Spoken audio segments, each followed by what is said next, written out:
Indray amizay iaho nambora pitiavana taminazy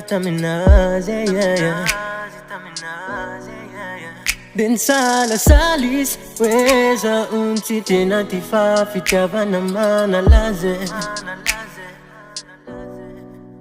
de niteneniko izy hoe fa ahoana inona no mahatonga anao hiteny an'izany de laza tsotra izy hoe tsika ono tsy mitovy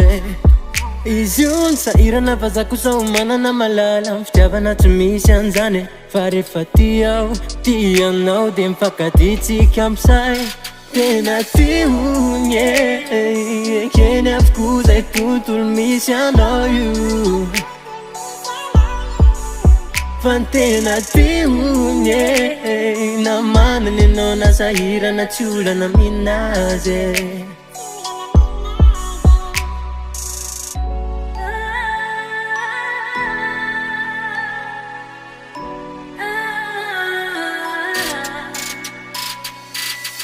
de za rehefa miteny hoe ty anao de minoana fa za tsy ilalaoka hoento aty ny olanao zaho malala anao tsisy tokony ayainao fitiavana efa hainao fa tsy maintsy misy ny ato nefa zany kory tsy hoe anapaka le tady fa raha resaka sarany efa anao zany hoe anatin'ny fitinetsereny zany za de enao ihany io ny akoatran'izay azy enona alo fa raha resaka sarany efa anao zany hoe anatin'ny fitinetsereny zany sereny zany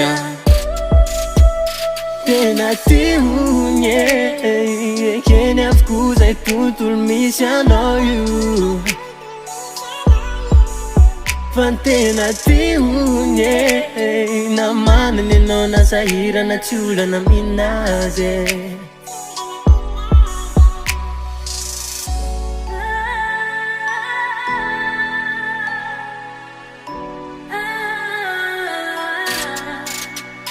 tena ty hony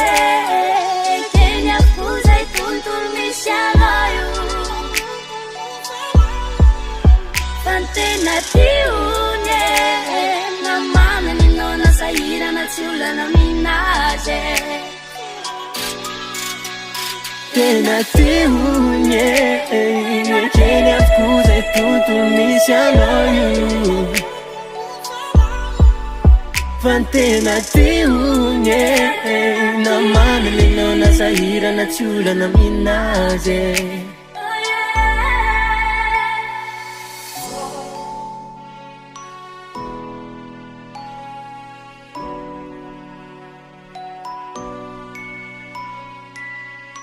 Soundbite.